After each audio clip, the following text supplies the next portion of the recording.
오늘 하나님 말씀은 마태복음 27장 27절에서 31절까지입니다. 설교 본문은 11절에서 55절까지입니다. 굉장히 긴데요. 읽기는 27절부터 31절까지 저희가 먼저 보도록 하겠습니다.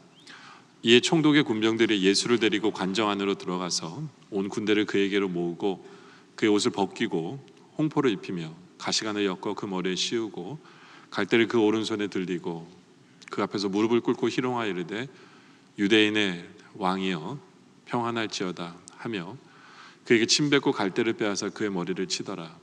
희롱을 다한 후에 홍포를 벗기고 도로 그의 옷을 입혀 십자가에 못 박으려고 끌고 나아가니라. 아멘. 독일 나치가 유대인들을 생체 실험하는 과정 중에 아이들을 독가스에 실어서 죽게 했던 때가 있었습니다.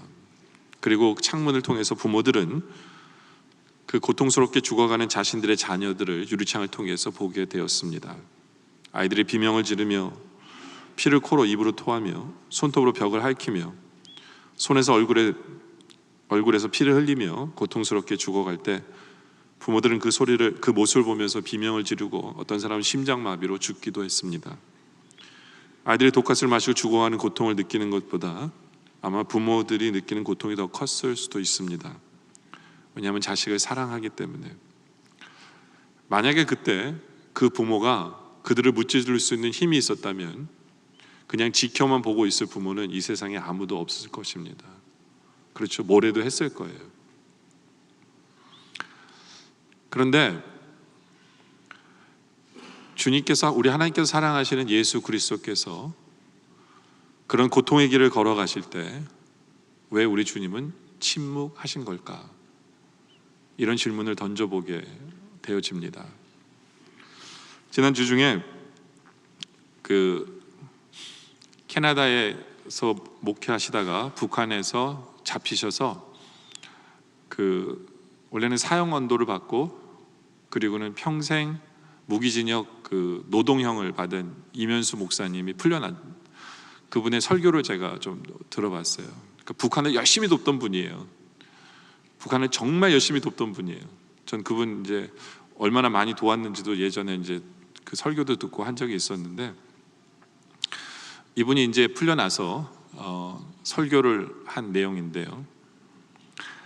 설교 제목이 고난도 제3의 성례다라고 이제 하는 설교 제목인데, 이분이 그런 얘기 하시더라고요. 너무너무 억울했다고, 감옥에 있을 때 너무너무 억울했는데 주님이 억울하게 지신 십자가를 지면서 정말 많이 위로가 되고 힘이 됐다.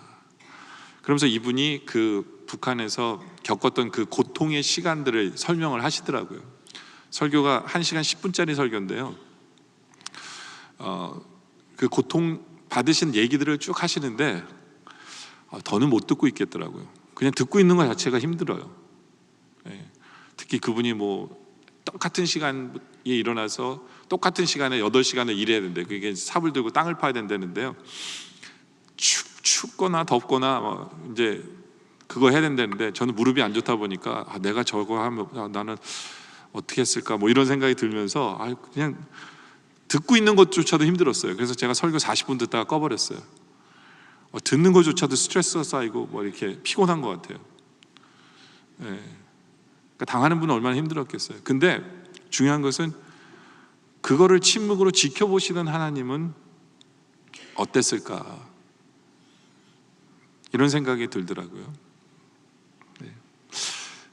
왜 우리 하나님은 우리 예수님 앞에서 침묵하셨을까?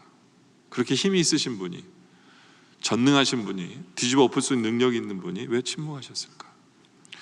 마르틴 루터도 이런 생각을 했던 것 같아요. 마르틴 루터도 하나님의 아들이 죽어갈 때 도대체 무엇을 하셨나?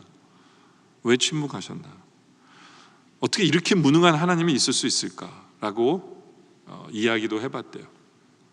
그러면서 그가 내린 결론이 이겁니다.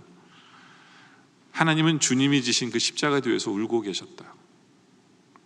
하나님은 십자가 뒤에서 울고 계실지언정 어떤 능력도 행사하지 않으셨다. 그 모든 이유는 인간을 사랑하시고 인간을 살리시고자 하셨기 때문이다. 라고 표현을 합니다.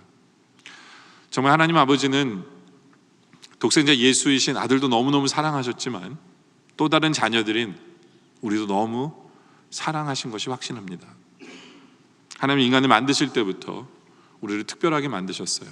하나님의 형상으로, 하나님과 교류하는 사람으로, 하나님과 교제할 수 있는 사람으로, 만물을 다스릴 수 있도록. 어떤 면에서 하나님의 자랑거리였던 것 같아요. 하나님은 이렇게 인간을 사랑하시면서 사랑해 주셨는데 인간은 죄로 말미암아 죽어가게 되고 멸망할 수밖에 없고 지옥에 갈 수밖에 없는 그런 우리의 존재를 하나님은 가만 내버려 두실 수가 없었어요. 왜냐하면 우리를 사랑하셨기 때문에, 사랑하고 계시기 때문에.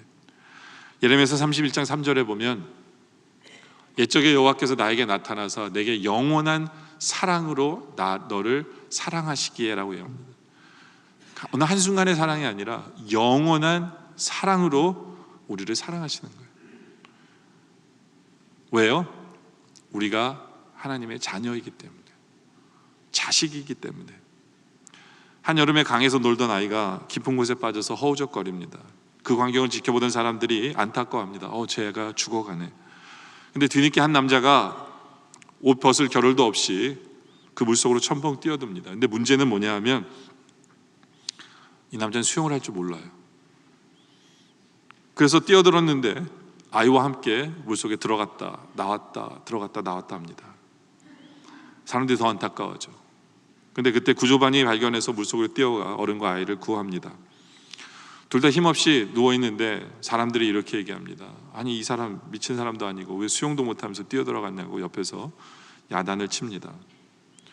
그럴 때 한 사람이 이렇게 얘기합니다. 바로 이 아이의 아버지입니다 라고 이야기했을 때 그 얘기를 수군거리던 사람들이 아무 소리도 하지 않았습니다. 왜요? 아버지는 그렇게 하는 것이 당연하기 때문이죠. 우리 하나님 아버지, 우리를 사랑하시기 때문에, 우리 아버지시기 때문에 가만히 계실 수가 없으셨어요. 그리고 유일하게 우리를 살리실 수 있는 방법은 독생자 예수 그리스도께서 또 다른 사랑하는 아들이 십자가에 달려 죽어야만 우리를 살리실 수 있기 때문에 우리 주님께서는 그것을 택하셨어요. 그것이 십자가입니다. 우리는 날마다 십자가를 생각하고 십자가를 바라보고 있습니다. 근데 중요한 것은 뭐냐면 우리는 그 십자가를 생각하며 그 십자가를 바라보면서 어떻게 반응하고 계십니까? 십자가 앞에서 우리는 무엇을 하고 계십니까? 이것을 여러분에게 묻고 싶어요. 오늘 본문은 11절부터인데요. 십자가를 지게 한 사람이 있고 십자가 앞에 있었던 사람들이 있었어요. 우리는 그 십자가 앞에서 반응했던 사람들의 모습을 보면서 우리의 모습을 돌아보기를 원합니다. 그래서 오늘 설교 제목이 십자가를 바라보는 우리의 반응은 무엇입니까? 입니다. 첫째로 우리는 빌라도처럼 되지 말아야 한다라는 것입니다. 오늘 말씀 11절에 보면 예수께서 총독 앞에 섰음에 라고 말씀을 하고 있습니다. 예수님이 빌라도 앞에 서셨습니다. 빌라도는 예수님과 1대1로 만났습니다. 만남의 시간을 가졌습니다. 어떤 대화를 나누셨느냐? 요한복음 18장 37절에 보면 더 자세히 나옵니다. 빌라도가 예수님에게 물어봐요. 그러면 내가 왕이 아니냐? 예수께서 대답하시되 내 말과 같이 내가 왕이니라. 내가 이를 위하여 태어났으며 이를 위하여 세상에 왔나니 곧 진리에 대하여 증언하려 함이로다. 무릇 진리에 속한 자는 내 음성을 듣느니라. 예수님께서는 진리에 대해서 빌라도에게 말씀을 하십니다. 그런데 빌라도는 이렇게 대답을 하죠. 빌라도가 이르되 진리가 무엇이냐라고 대답을 합니다. 우리 예수님께서는 늘 공생애를 하시면서 제자들에게 내가 곧 길이요 진리요 생명이다라고 주님이 진리이심을 얘기하십니다. 그러니까 진리를 앞에 놓고 빌라도는 진리가 무엇이냐고 묻습니다. 그러다가 그 말을 하다가 계속 이어졌으면 얼마나 좋았겠어요? 하다가 다시 유대인에게 나가서 아무 죄도 찾지 못하겠다. 대화를 끊고 나갑니다. 저는 이 장면을 보면서 진리이신 우리 주님과 1대1로 대화할 수 있었던 빌라도의 모습을 생각해 봅니다. 그렇지 않아요? 우리 예수님은 바리새인과 사두개인과 같지 않은 분이에요. 우리 예수님은 약한 자와 병자를 고쳐주시는 분이에요. 우리 예수님은 파도를 잔잔케 하시고 바람을 잠잠케 하시는 그런 분이십니다. 바로 그분과 빌라도는 1대1 만남의 시간을 가질 수 있었다는 거죠. 얼마나 큰 축복의 순간이었을까요? 빌라도는 지금 자기가 어떤 결정을 내리느냐에 따라서 평생 큰 축복의 순간을 맞이할 수 있을 수도 있고요. 반대로 빌라도는 정말 역사적인 대대로 이어지는 죄인이 될 수 있는 그 순간을 빌라도는 맞이하고 있는 것입니다. 그런데 그건 빌라도고요. 우리의 인생을 바라보면 임마누엘의 주님께서 우리는 매일 우리와 지금 마주하고 계십니다. 그렇죠? 중요한 것은 그 주님 앞에서 우리는 어떤 결정을 내리고 어떤 생각을 하면서 여러분들은 살아가고 계십니까? 십자가를 바라보면서 바로 임마누엘 주님께서 나와 함께 하시는데 우리는 어떤 생각을 하고 계십니까? 아브라함은 하나님을 만났을 때 그는 약속의 땅으로 나아갑니다. 하나님을 만났기 때문에. 그리고 그는 믿음의 아버지가 되어집니다. 모세는 미디안 광야에서 타지 않는 떨기나무 불꽃 가운데 찾아오신 하나님을 만나면서 그 부르심의 옛사람으로 말미암아 그는 이스라엘의 리더가 됩니다. 사도 바울은 다메섹 도상에서 예수 그리스도를 믿는 사람을 죽이러 가다가 사울아 네가 나 왜 나를 핍박하느냐는 그 음성을 듣고 그때 주님을 만남으로 말미암아 사울은 새롭게 태어나 하나님께 쓰임받는 그런 사도로서 그 인생이 뒤바뀝니다. 그러나 그렇지 못한 사람이 바로 빌라도죠. 빌라도는 자신 앞에 서신 그 주님 앞에서 그의 인생이 최악으로 바뀌는 결정을 합니다. 우리는 물어봐야 돼요. 내가 주님을 만남으로 나는 어떤 결정을 내리고 있는가? 어떤 분은 전 지금 주님 만나고 싶진 않아요. 왜냐하면 내가 어떤 결정 내릴 걸 뻔히 알기 때문에 어떤 분은 그런 분도 있을 수 있어요. 그렇지만 우리 주님은 지금 내 앞에 계십니다. 내 앞에 계세요. 나는 어떤 결정을 내릴 것입니까? 빌라도는 그 진리이신 주님을 만나고 이런 결정을 내립니다. 그게 뭐냐면 진리를 선택하는 것이 아니라 차선택을 제시합니다. 이게 빌라도예요. 차선책을 제시하죠. 그게 뭐예요? 15절에 보니까 명절이 되면 총독이 무리를 청원대로 제수한 사람을 놓아주는 전례가 있더니 그때 바라바라는 유명한 죄수가 있는데 그들이 모였을 때 빌라도가 묻습니다. 너희는 내가 누구를 너에게 놓아주기를 원하느냐? 이 유명한 죄수 살인마 바나바냐 아니면 예수냐? 빌라도는요 이 차선책을 제시하면서 사람들이 예수님을 택할 줄 알았어요. 예수님을 놓아들라고 할 줄 알았어요. 왜냐하면 바라바는 유명한 살인마요 죄수이기 때문에. 그런데 사람들이 의외의 결정을 내립니다. 바라바를 풀어달라고 그러고 안 풀어주면 밀란이 일어날 것처럼 난리가 납니다. 여기서 우리는 아주 중요한 교훈과 진리를 발견하게 됩니다. 그 뭐냐? 진리는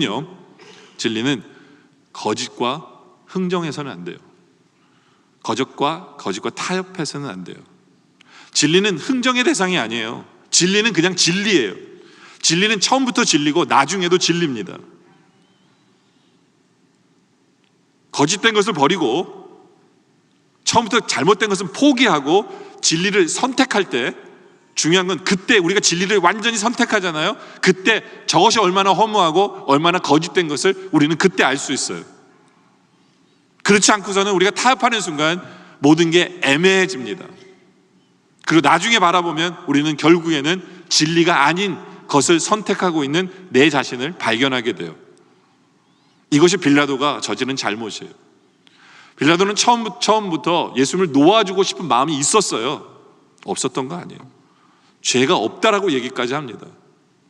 그런데 진리와 타협을 하기 시작합니다. 그러면서 무너져 내리는 거죠. 여러분들, 우리는 십자가 앞에서 우리는 한 가지 결심이 있어야 돼요. 나는 진리와 타협하지 않는다. 진리의 말씀 앞에서 나는 타협하지 않는다. 진리의 말씀이 있다면 나는 무조건 순종하고 본다. 나는 진리만 따라가리라.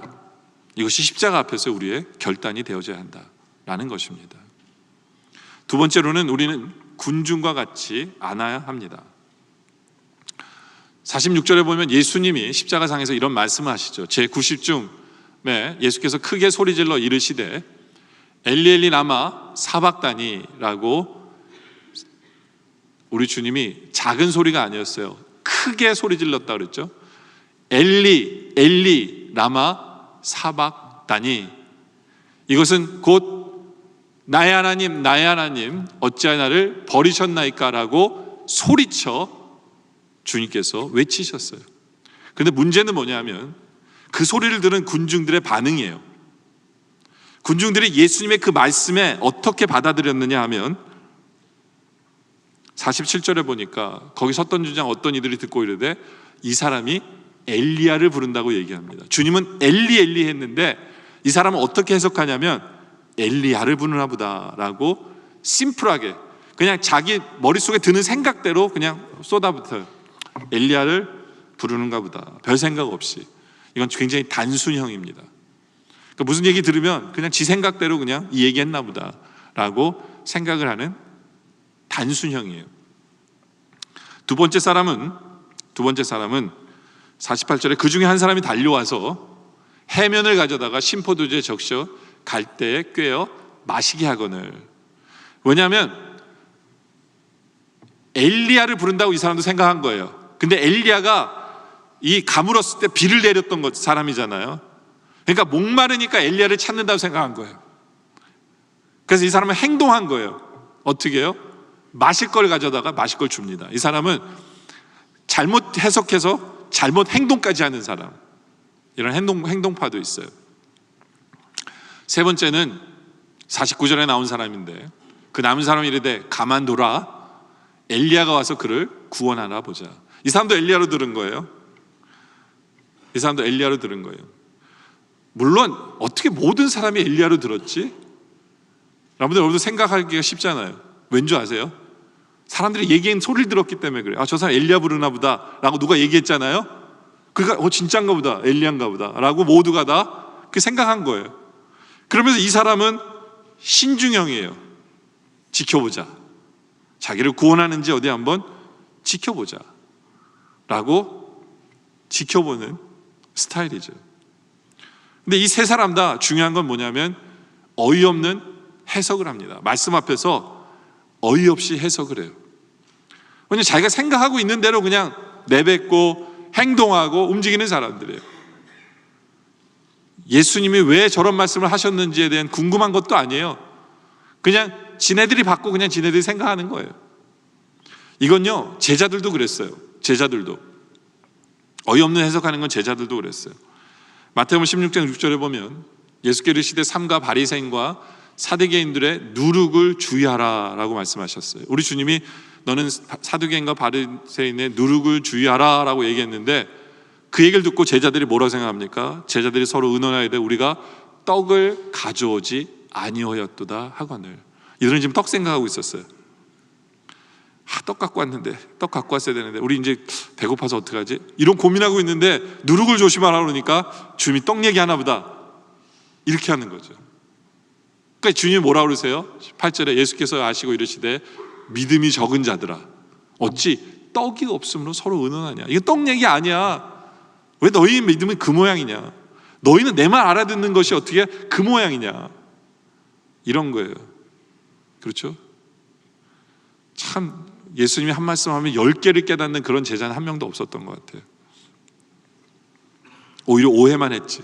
그러니까 예수님이 답을 해주시죠. 11절에 어찌 내 말한 것이 떡에 관함이 아닌 줄 깨닫지 못하니. 나 지금 떡 얘기하는 게 아니야. 오직 바리새인과 사두개인들의 누룩을 주의하라는 얘기야. 그때 제자들이 깨닫죠. 12절에 그제서야 제자들이 떡이 누룩이 아니요 바리새인과 사두개인의 교훈을 삼가라고 하신 말씀인 줄 깨닫습니다. 하물며 제자들도 제대로 못 알아들어요. 왜요? 제대로 알고 싶은 마음도 없기 때문에 그래요. 엄밀히 말하면 말씀에 대한 사모함도 없어요. 여러분들 누가복음 17장 5절에 보면요, 이제 이 말씀은 또 우리가 또 잘못 해석하는 부분이기도 해요. 사도들이 주께 여짜오되 주여 우리에게 믿음을 더하소서라고 주님께 요청을 합니다. 우리에게 능력 주세요, 믿음 주세요라고 요청을 해요. 근데 우리 주님 뭐라고 하셨어요? 주께서 이르시되 너에게 겨자씨 한 알만한 믿음이 있었더라면 이 뽕나무더러 뿌리가 뽑혀 바다에 심겨라 했을 것이요 그것이 너에게 순종하였으리라.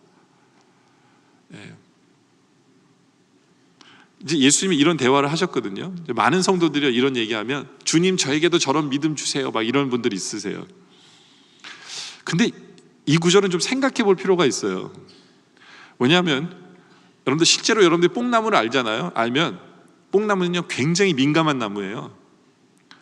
물론 저희 집에 있는 나무는 다 죽지만 이 뽕나무는요 굉장히 민감해요. 그래서 이렇게 뽑아서 어디 심으면 거의 다 죽습니다. 뽑으면 안 돼요. 근데 이 뽕나무를 어디다 심어요? 바닷물에다 심어요. 이건 죽으란 얘기예요. 죽으란 얘기거든요. 아니 예수님이 이런 분이십니까? 아니 멀쩡히 잘 살고 있는 뽕나무를 왜 뽑아요? 그리고 죽을 게 뻔하거든요. 근데 예수님께서는 왜 제자들에게 이런 불편한 대화를 하실까요?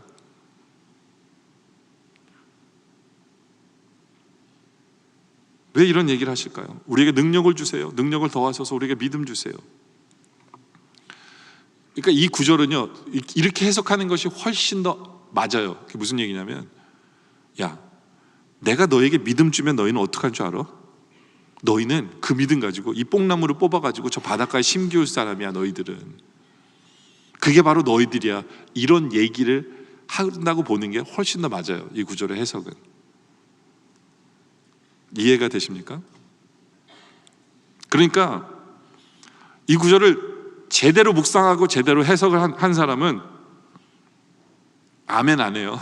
주님 나에게 이 믿음 주세요 이러지 않고 오히려 주님 남에게 드러내고 싶어서 능력받고 싶은 이 나의 교만과 나의 자랑하려고 하는 이 모습을 주님 용서해 주세요. 회개가 나오겠죠. 그렇죠?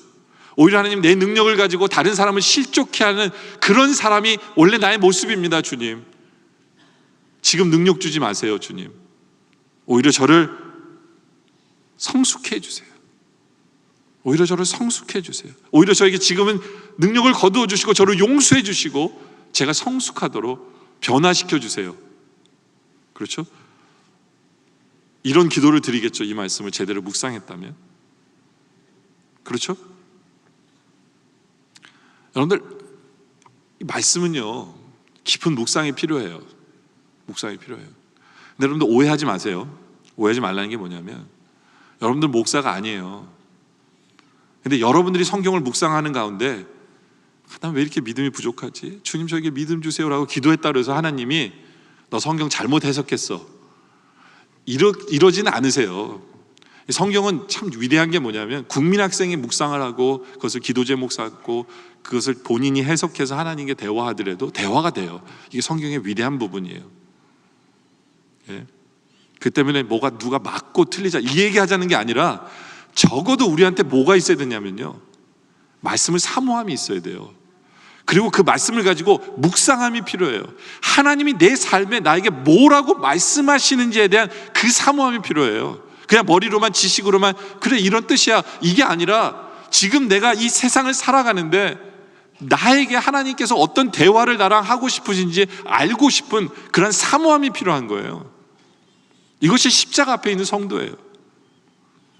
그래서 사도행전 17장 11절에 보면 이런 칭찬을 하잖아요. 베레아에 있는 사람들은 데살로니가에 있는 사람들보다 더 너그러워서 간절한 마음으로 말씀을 받고 이것이 우리여야 돼요. 간절한 마음으로 말씀을 받아야 돼요. 그 다음에 말씀 받았으면 이것이 그러한가 하여 날마다 성경을 상고하는 것, 묵상하는 것 이것이 십자가 앞에서의 우리의 모습이에요. 아무런 생각 없이 그냥 내 방식대로 내 생각대로 내 고집대로 그냥 살아가면서 이렇게 살아도 되지 하는 것은 십자가 앞에서의 성도의 모습은 아니에요. 그렇죠? 십자가 앞에서 우리는 진리 되신 주님 때문에 말씀을 더 사모하고 더 묵상하는 것, 이것이 십자가 앞에서의 성도다라는 것이죠. 세 번째로는 우리는 십자가 앞에서 막달라 마리아와 같아야 돼요. 이 성경이 참 재밌는 게 뭐냐면요, 여자들의 이름은 별로 잘 안 써요. 근데 여자들의 이름을 쓰잖아요. 그 사람들은 대단한 사람들이에요. 대단한 사람들이에요. 근데 특별히 대단한 사람은 저는 막달라 마리아라고 생각해요. 왜냐하면 꼭 이름을 이런 식으로 써요. 마태복음 27장 56절에 보면 56절은 그 중에 막달라 마리아와 또 야고보와 요셉의 어머니 마리아와 또 세베대 아들들의 어머니도 있더라. 이 성경이요, 희한하게도 항상 여자들의 이름을 쓰잖아요. 그러면 맨 앞에다가 누구의 이름을 가장 먼저 쓰냐면 막달라 마리아라는 사람을 이름을 먼저 써요. 이 성경에서 이름 나오는 순서가 되게 중요하거든요. 근데 항상 막달라 마리아라는 사람 이름을 거의 대부분 먼저 써요. 한 번만 예수님의 어머니 마리아와 이렇게 쓰지, 나머지 부분은 다 막달라 마리아를 우선시해요. 물론 그 부분에서 예수님 어머니를 중요시 무슨 얘기하려고 하는 거기 때문에 어머니를 썼지, 보통 때는 막달라 마리아를 먼저 써요. 그리고 뒤에 나온 사람이 누군지 아세요? 야고보와 요셉의 어머니가 누군지 아세요? 이 사람이 바로 예수님의 어머니예요. 야고보와 요셉은 예수님의 형제들이에요. 그러니까 이런 이름을 예수님의 어머니를 두 번째 쓰는 거예요, 대부분. 그리고 항상 막달라 마리아를 먼저 써요.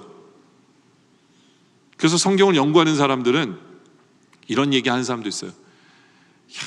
예수님의 부인이기 때문에 가장 먼저 쓴 거다. 이러지 않고서는 어떻게 어머니보다 앞에 이름을 쓸 수 있느냐, 이렇게 얘기하는 사람들도 있어요. 근데 그건 말이 안 돼요. 왜냐하면 만약에 그렇다면 성경을 쓴 사람들이, 제자들이 예수님의 아내 마리아라고 그랬을 거예요. 근데 한 명도 예수님의 아내 마리아라고 안 써요. 막달라 마리아라고 써요. 이게 막달라 마리아라는 건 뭐냐면 막달라에 사는 마리아라는 뜻이에요. 마리아를 그렇게밖에 지칭 안 해요. 솔직히 예수님이 결혼했어도 신학적으로는 별로 문제가 된다고 저는 생각 안 해요. 전 오히려 더 대단하다고 생각해요. 결혼했는데도 죄를 안 지셨어? 그 바가지 긁는 아내 옆에서 죄를 안 지셨어? 더 대단하실 수 있지 않아요? 그리고 예수님이 결혼하셨으면 결혼해서 겪는 고충까지도 다 이해하시는 주님이 될 수 있으셨는데 결혼 안 하셨어요.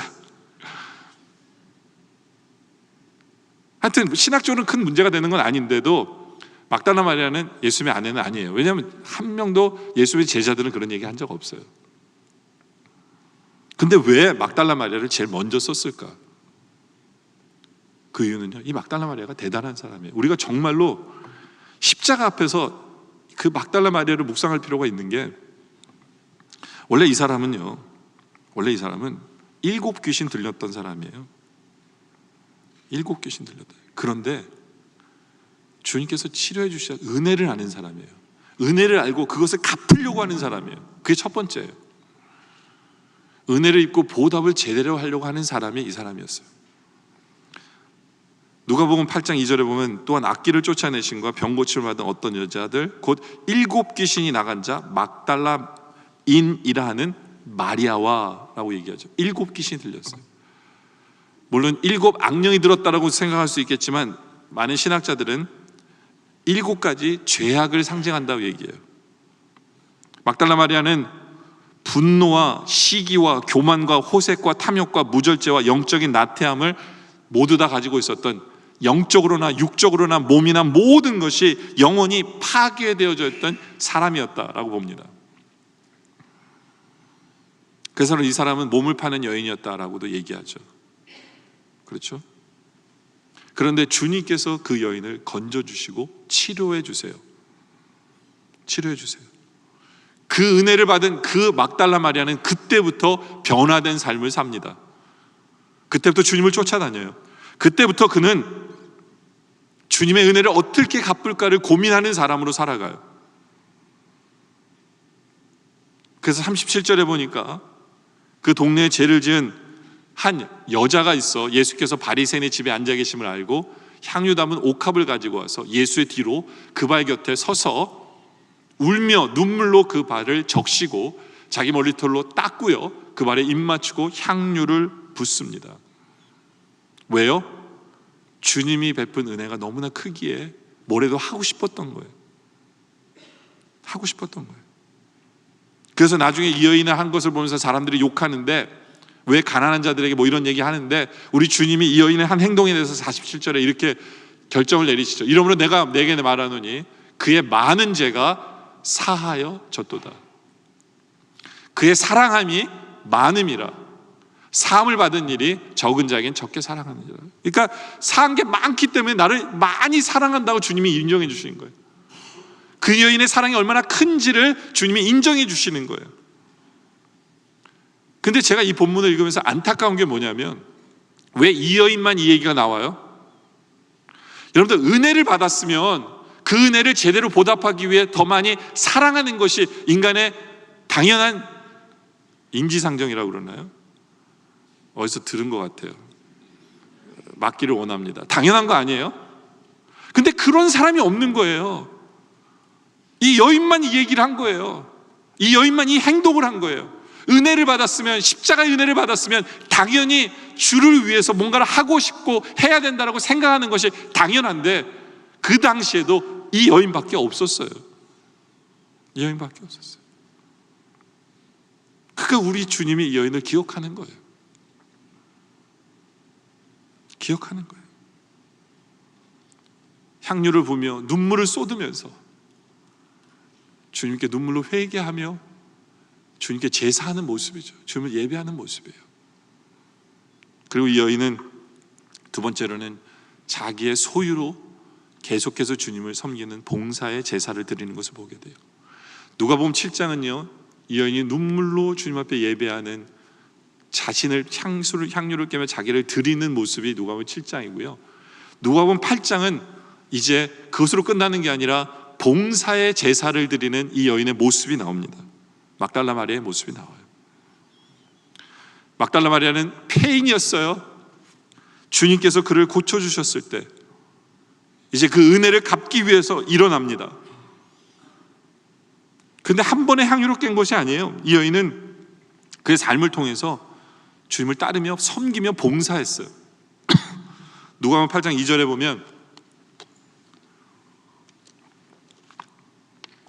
또한 악귀를 쫓아내심과 병 고침을 받은 어떤 여자들 곧 7귀신이 나간 자 막달라인이라는 마리아와 그 외에도 또 다른 여자들이 나와요. 근데 여기도 제일 막달라 마리아가 먼저 나오죠. 그렇죠, 이름이.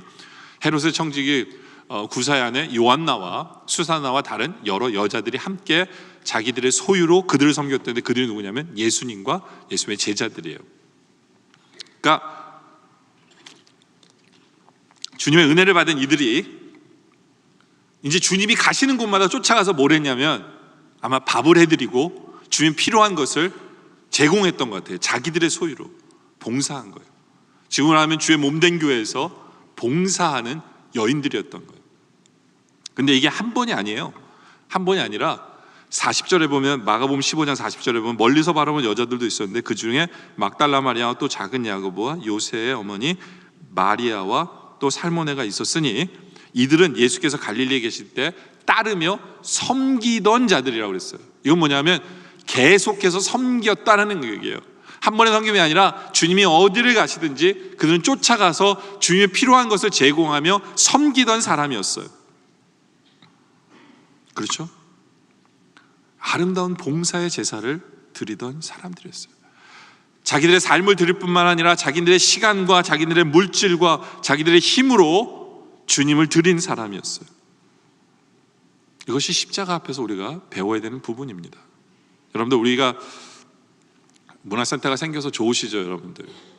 감사하죠, 여러분들?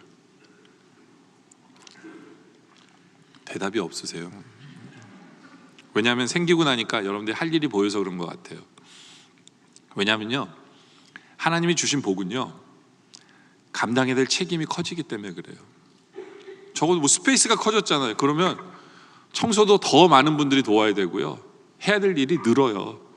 그것이 하나님 주신 복이에요. 그러니까 우리가 감사하다면 더 많은 성도들이 자원해야 되는 거예요. 하나님, 제가 봉사하기 원합니다. 그런 교회이길 원해요. 우리 영락교회는 정말 막달라 마리아처럼 그렇게 봉사하는 많은 성도들이 있기를 원합니다. 이렇게 생각하는 분은 없죠. 그래, 여자들이 많이 봉사해야 돼. 아니에요. 지금 여기에서 막달라 마리아는 남자랑 여자랑 상관없어요. 네. 그리고 막달라 마리아는 세 번째로 늘 주님과 함께 동행하는 사람이었어요. 여러분들, 사랑하면 함께 있고 싶어지는 거예요.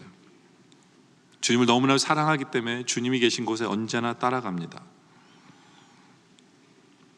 어디든지. 어디까지 쫓아갔냐면 십자가 앞까지 쫓아갔어요. 제자들은 다 도망갔는데 막달라 마리아는 십자가 앞까지 쫓아가요. 근데 십자가 앞만 쫓아간 게 아니라요, 그 뒤도 다 쫓아가요. 마태복음 27장 59절에 보면 요셉이 시체를 가져다가 깨끗한 세마포로 싸서 바위 속에 판 자기 무덤에 넣어두고 큰 돌을 굴려 무덤 문을 놓고 가니 거기 막달라 마리아와 다른 마리아가 무덤을 향하여 앉았더라. 이게 뭐예요? 아리마대 요셉이 예수님을 그 시신을 자기 무덤에 넣기 위해서 예수의 시신을 가졌을 때도 쫓아간 거예요. 그리고 그 무덤 앞에서 세마포로 옷을 입힐 때에도 쫓아가서 그걸 보고 있었어요. 무덤 문이 닫힐 때까지 이들은 쫓아다녔어요. 예수님과 함께 했어요. 거기다가 28장 1절에 보면 안식일이 다 지나고 안식으로 첫날이 되는 새벽에 또 막달라 마리아와 다른 마리아가 무덤을 보려고 갑니다. 무덤 있는 또 찾아가요. 쫓아가요. 왜요? 주님이 계신 곳에 있고 싶은 거예요. 네. 막달라 마리아는 은혜를 입고 사랑을 입은 그부터 항상 주님이 계신 곳은 쫓아다녔어요. 왜요? 사랑하기 때문에. 사랑은 함께함이고 동행이고 사랑은 교제예요. 사랑이 식으면요, 함께 있고 싶어지지 않아요. 사랑이 식으면 옆에 있는 것도 짜증나요. 사랑하기 때문에. 네. 우리 주님께서는 그런 생각하셨을 거예요. 내가 처음 부활하면 누구에게 부활한 내 모습을 보일까 생각하셨을 것 같아요. 첫 부활의 주님을 처음으로 본 사람이 누군지 아세요? 막달라 마리아예요. 마가복음 16장 9절에 예수께서 안식 후 첫날 이른 아침에 살아나신 후에 7 귀신을 쫓아내어 주신 막달라 마리아에게 먼저 보이십니다. 주님이 그러고 싶으셨던 것 같아요. 내 부활의 몸을 처음으로 누구에게 보일까? 그렇지, 늘 쫓아다니고 섬기고 봉사하는 막달라 마리아지. 그러니까 막달라 마리아 이름이 처음에 나올 수밖에 없어요. 그리고 그 부활하신 주님을 처음 본 사람도 막달라 마리아지만 그 부활의 주님을 처음으로 전한 사람도 누군지 아세요? 막달라 마리아예요. 요한복음 20장 17절에 보면 예수께 이르시되 나를 붙들지 말고 내가 아직 아버지께로 올라가지 아니하였노라. 너는 내 형제들에게 가서 이르라 내가 내 아버지 곧 너의 아버지 내 하나님과 곧 너의 하나님께로부터 올라간다 하라 하시니. 그래서 막달라 마리아가 가서 제자들에게 내가 주를 보았다 하고 또 주께서 자기에게 이렇게 말씀하셨다라고 처음으로 전합니다. 부활하신 주님을 보았다라고 전하죠. 그렇죠? 어떻게 이런 큰 영광들을 다 막달라 마리아 누리게 됐어요? 그 은혜를 갚고 싶었기 때문에 그래요. 그 은혜를 갚고 싶었기 때문에, 자신의 가진 소유로 주를 봉사하며 섬겼기 때문에 그래요. 주님이 계신 어느 곳이든지 쫓아다녔기 때문에 이런 영광을 누리는 거죠.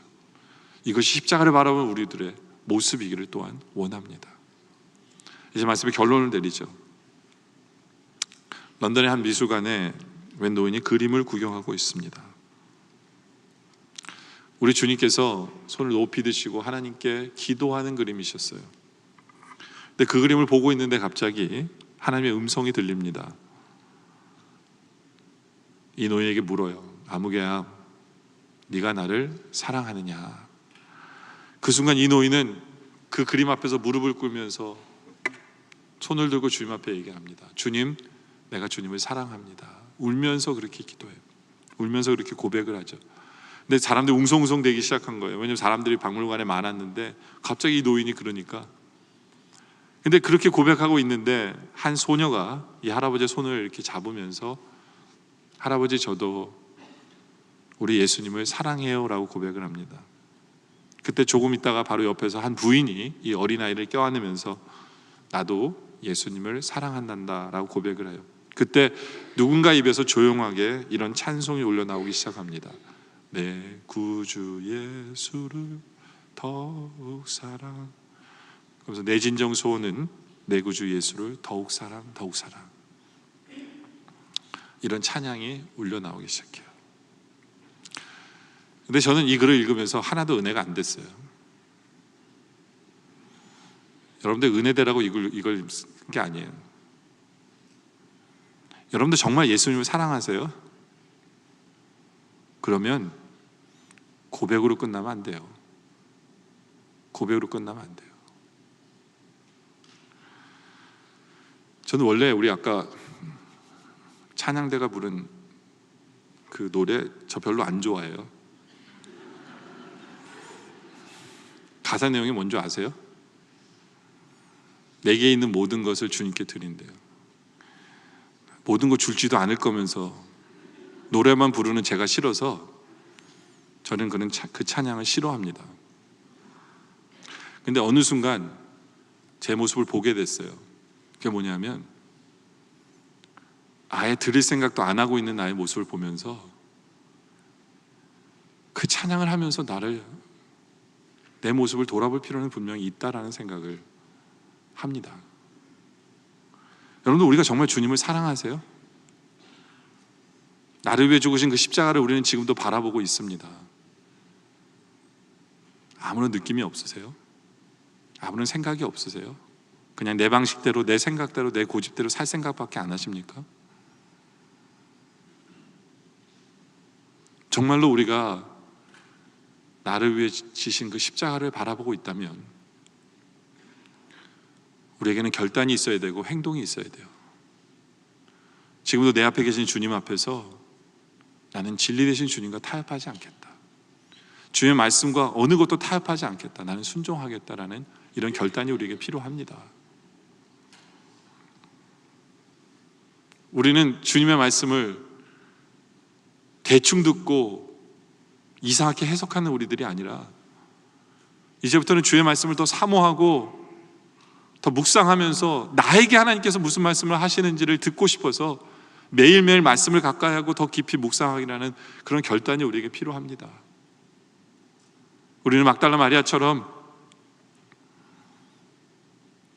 정말 눈물로써 회개하고 그리고 그 모든 그 주님의 은혜 앞에서 봉사로 이어지며 나는 평생 주님과 동행하며 평생 주님을 전하는 그 선교적 교인의 삶을 살겠습니다 라는 이러한 결단이 십자가 앞에서 우리가 필요해요. 여러분들은 어떤 결단을 하고 계십니까?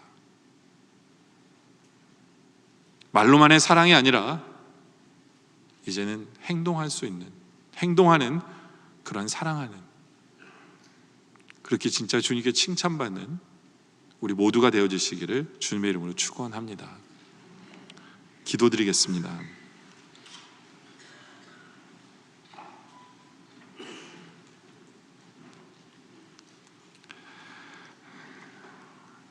아버지 하나님, 우리는 날마다 십자가를 봅니다. 하도 많이 봤기 때문에 아무런 생각 없이, 아무런 느낌 없이 그냥 내 고집대로, 내 생각대로, 내 방식대로 살았던 우리의 모습을 이제 다시 돌아봅니다. 다시 한번은 나를 위해 십자가 지신 그 주님을 바라봅니다.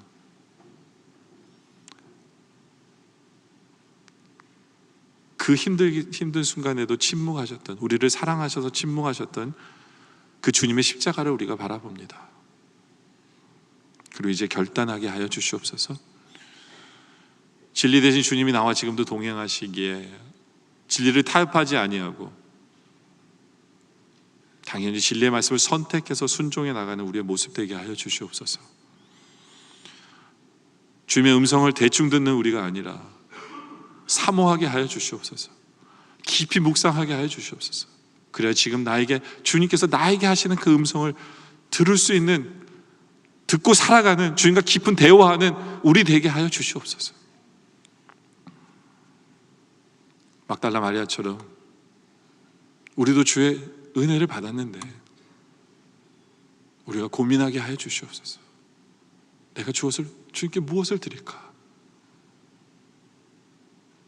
그리고 주님께 봉사하는 그런 행동으로 나오는, 그리고 주님을 쫓아다니는 그런 우리의 모습 되게 하여 주시옵소서. 주님을 전하는 우리의 모습 되게 하여 주시옵소서. 그래야 입술만의 사랑의 고백이 아니라 삶을 통해 주님을 사랑한다라고 고백하는 우리 모두 되게 하여 주시옵소서. 예수님의 이름으로 기도드립니다. 아멘.